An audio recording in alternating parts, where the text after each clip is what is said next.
Today on Playmakers, Kansas rowing kicks off its season this weekend with the boathouse battle against campus club team KU Crew. Coach Carrie Cook-Callan is eager for the start of the 2023-24 season, bringing back a ton of star power from a team that received a bunch of awards last season.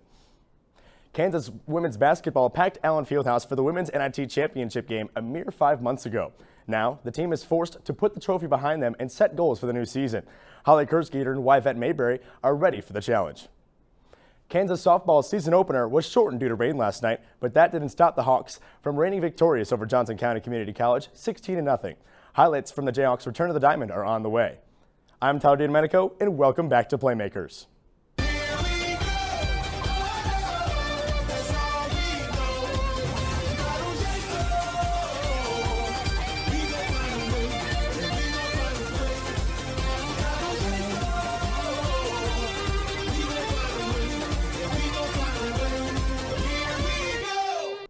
To start off with some breaking news, the Kansas rowing team announced its schedule for the 2023-24 season, and it's a busy one to say the least. Playmakers took a ride on the Kansas River with the team this week to find out what we can expect from the Jayhawks. The Kansas rowing team begins its season tomorrow with an exhibition race against the KU Club rowing team in the boathouse battle. A race against familiar faces adds an extra layer of competition to the contest. We row on the same river, so we see them a lot.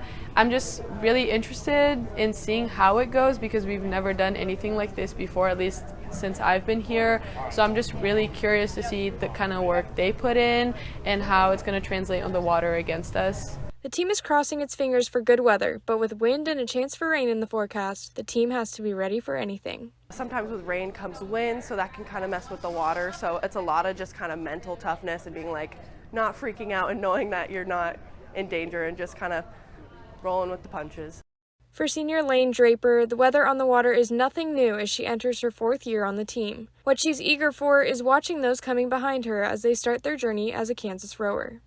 I'm really looking forward to seeing all of our new freshmen race because I know hearing them talk about it, they're all really excited to get their first opportunity to race. So I'm really excited to see them surprise themselves because I know they're going to do a lot better than they're anticipating. So I'm really looking forward to seeing that, and then also just being a senior for the first time and getting to sing the alma mater all together and have that team atmosphere early on in the season.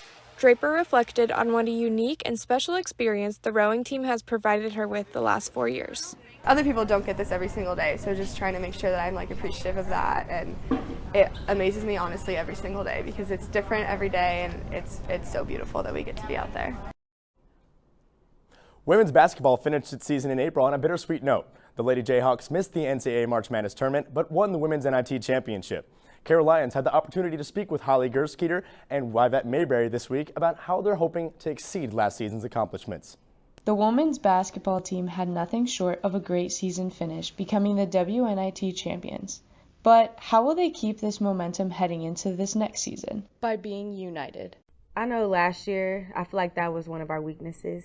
So looking at it this year as a strength, I feel like that's our biggest thing. As far as team goes, just coming together and making sure we're all locked in and, together as a team. More unity. 4 out of the 5 starters from last season will be returning to compete for the Jayhawks this season, which puts this veteran team in a position where they continue to build on their court chemistry due to the familiarity of the starters that will take the court. The team has faced adversity throughout last season, which has helped them bond as a team and play for each other. Their trip to Greece and Italy helped to incorporate the transfers and freshmen to the team and show them what it means to be a Jayhawk. Honestly, it wasn't even an X's and O's type thing. It was just a building chemistry and getting to know each other, getting to know how each other plays, and I would say more just being better teammates, not necessarily oh, this play worked better than that one type stuff. It was just bonding as teammates and having fun together. Mayberry was a newbie herself last year, but this season she has the confidence to be a key leader on the team.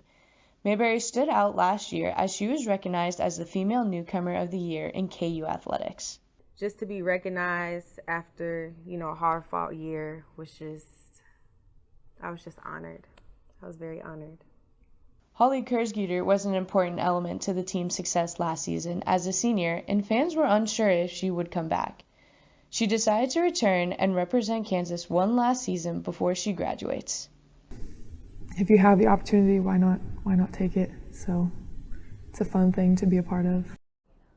To stay on the trend of highlighting KU women's sports this week, the Kansas softball team had its exhibition game last night against Johnson County Community College. Lindsay Ryan is live in studio to catch you up on what you may have missed. Thanks, Tyler. With October soon approaching, it is officially fall ball season.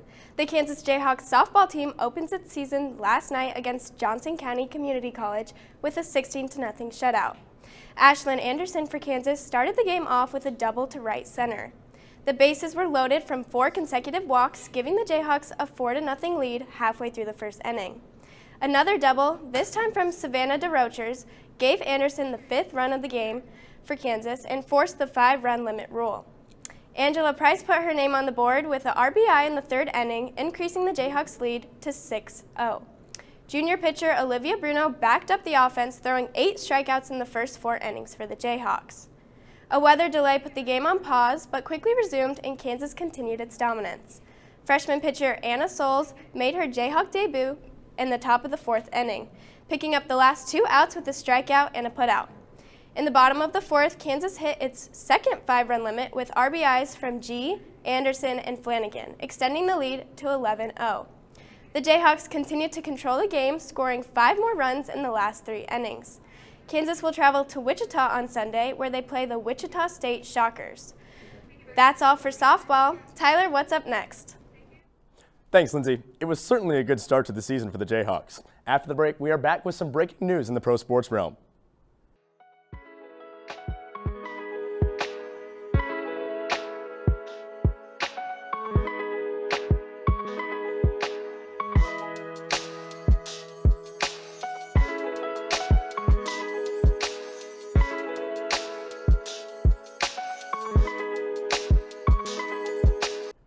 Dallas Cowboys defensive back Trayvon Diggs suffered a torn ACL in practice on Thursday. He is set to miss the rest of the 2023 season. An MRI confirmed Diggs' injury shortly after Thursday's practice. Diggs, who turned 25 on Wednesday, has been a ginormous part of a Cowboys defense that has been dubbed as one of the best in the league. They will have a hard time replacing him. He has qualified for 2 straight Pro Bowls and was named a first-team All-Pro in 2021, in which he recorded a league-leading 11 interceptions. One of the highly anticipated sneaker releases of the year is taking place this week. No, it's not a rare retro model or a limited edition collaboration. It is the first signature basketball shoe for Sabrina Ionescu. Lauren has more on the groundbreaking deal. With the first pick in the 2020 WNBA draft, the New York Liberty select Sabrina Ionescu from the University of Oregon. New York Liberty guard Sabrina Ionescu has always dreamt of getting to the league, but now that she's made it, her focus has been on the release of her own shoe, which is the first ever unisex basketball shoe, the Sabrina 1. I wanted to create a unisex shoe, so the ability for young girls, boys, men and women to be able to wear it. Ionescu has an uncommon style of play, and she wanted her shoes to reflect that by creating unique designs to feature on the sneakers. The design has been really fun, partnering with Nike, and the swoosh being upwards on the inside is just, no glass ceilings, breaking barriers, and there's so many hidden designs in the shoe that I'm excited, to be able to tell my story to the world. Sabrina's Nike apparel collection hit the shelves over the summer, including her Sabrina 1 Spark, Ionic, and the newly available customizable Sabrina 1 by You. Sabrina is hoping to inspire the next generation of basketball players and move towards equality for men's and women's sports. For Playmakers, I'm Lily Hennick.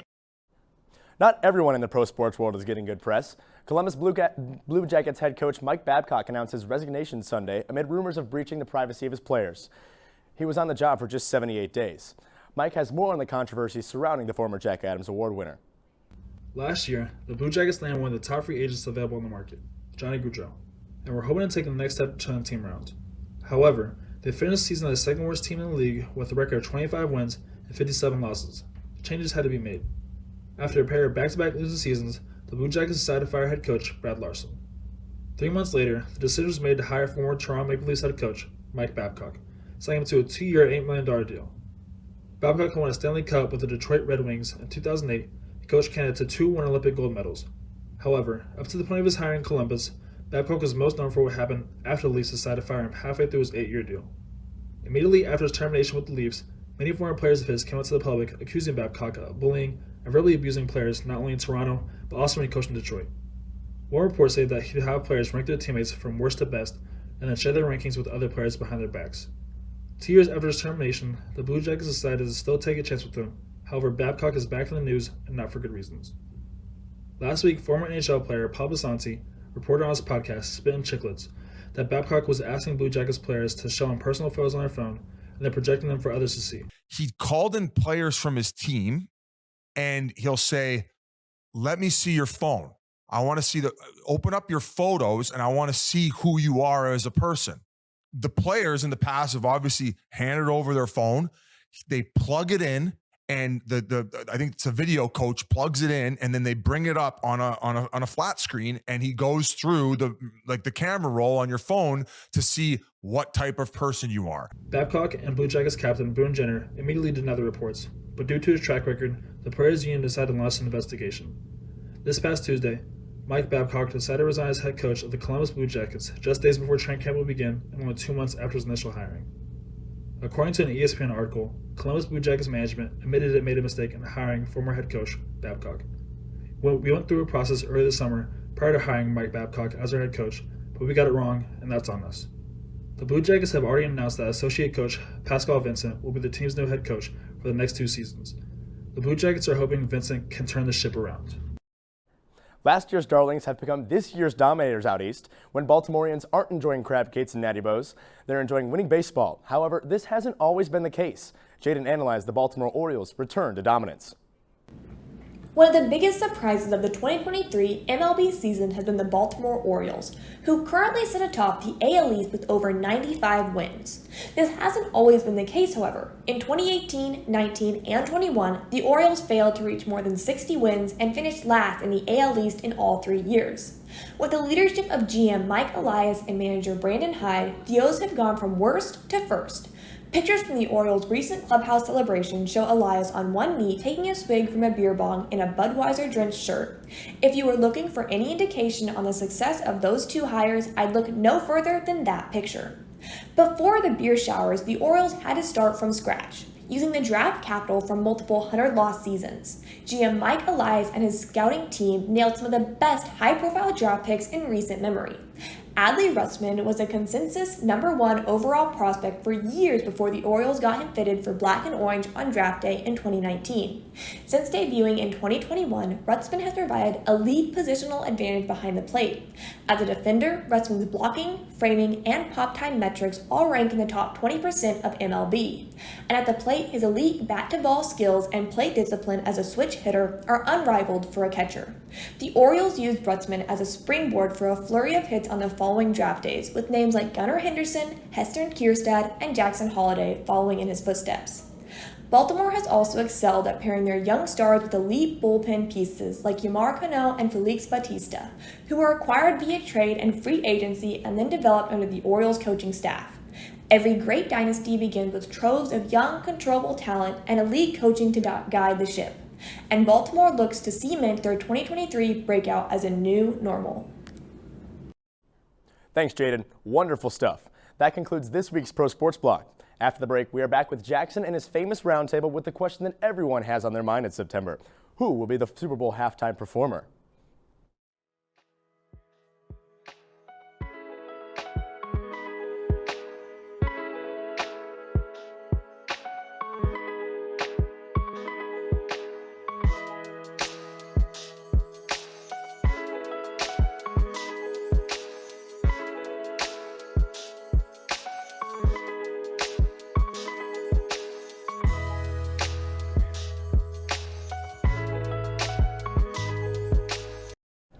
Welcome back to Roundtable with Reed, and this is the episode where we become universal. We are not talking about sports this week. We're kind of talking about sports. We're talking about the Super Bowl halftime performer, who we want it to be, and who we're dreaming of it to be. I've got Lauren Ritchie, and I've got Carson Shea. Carson, I know you're fired up about this. Let's get it started with you, with your dream performer.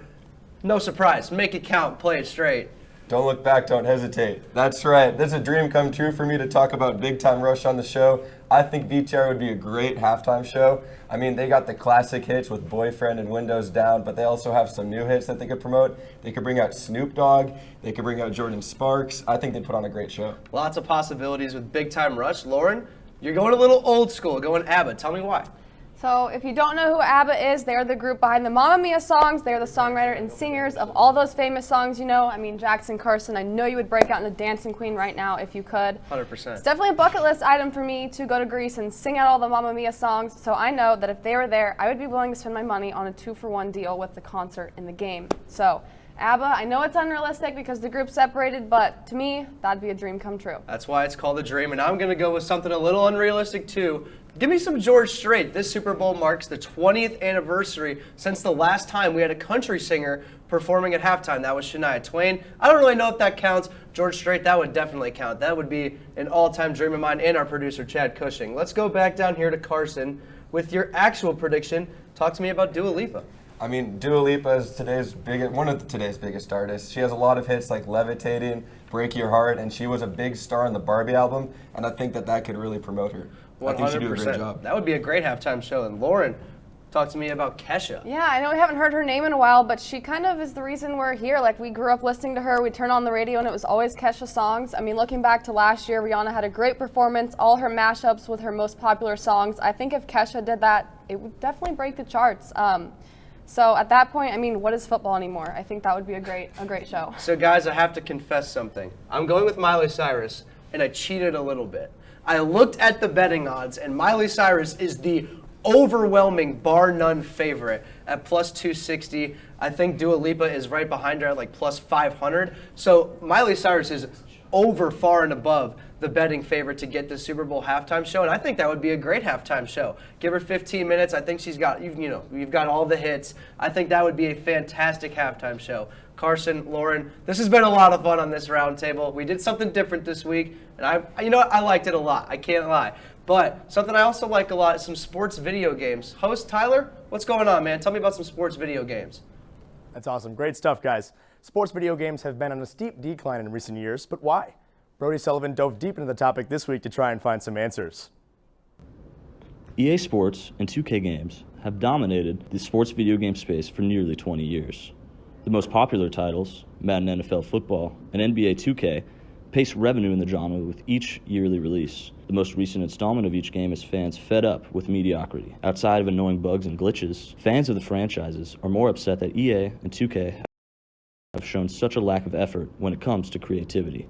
Each new title feels like a copy and paste of the previous year's edition. No longer are sports video games fans content with the sparkle and shimmer of a new game. Their patience is short, and the community continues to resort to older games for the best experience. 4 years have passed since the release of a new generation of consoles. So why aren't sports video games improving like their systems are? It comes down to gameplay. Sure, hyper-realistic graphics and presentation modes go a long way to the gaming experience, but the true reason anyone plays a video game is for the game, not how it looks and sounds. ESPN NFL 2K5 is the most common response from video game savants when asked what the best football game ever made is. Anyone who's played the game knows how incredibly smooth the gameplay is. The problem with modern Madden is that every play in the open field is subject to preset animations. These animations take control away from the user and shrink skill gaps between players, making the game feel scripted. NFL 2K5 excelled at mastering player physics. Each tackle feels organic, each jump ball feels natural, and the run game is nearly flawless. 2K's recent attempts at creating an authentic basketball experience have succeeded more than its rival EA. Where 2K fails, however, is a reliance on microtransactions. As the player base grew more online, 2K began to ignore the offline and fundamental aspects of their game, and instead pivot to profiting off their online experience. Playing with people in the park is impossible unless you choose to spend extra money outside of the game's initial price tag of $70 in order to improve your player's stats and aesthetic. For the common players, this extra cash grab is a turnoff for what could be an infinitely better experience. The sports video game community weakens with each poor release from the production giants. Until developers begin to listen to their fans instead of their wallets, the best sports video games will live in the past and not the future.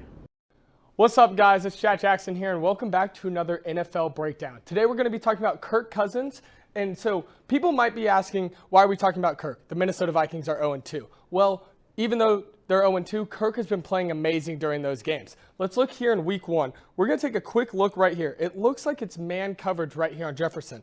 But if you actually tell when I play the clip, it's actually not. He's going to come in, and it's actually zone coverage. Jefferson's going to sit in between the safety and the linebacker, and it's a great pass by Kirk and a first down. Great read. So here we have a 1st and 10 in the 3rd quarter. So what they're going to do is a play action, and it's called a flood pattern.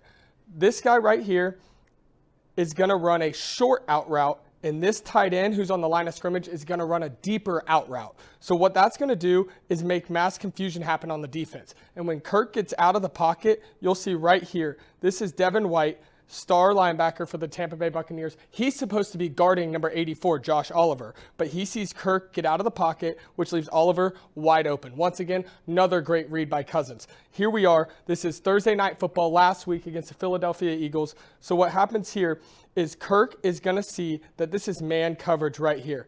That guy's on KJ Osborne on the point. This guy's on Hawkinson. So what's going to happen is Osborne's going to run a go route right here, and this is going to cause his man to end up blocking his own defender, leaving the middle of the field open for Hawkinson. Boom, right there, first down. Now we're going to go into the red zone later in this game. You're going to see right here Justin Jefferson right here and KJ Osborne right here. They're going to run what's called a deep over. They're going to cross right here.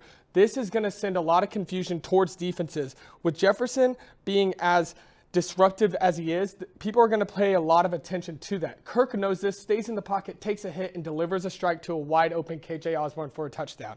Kirk has been playing really good these past couple weeks, and I expect him to keep doing the same.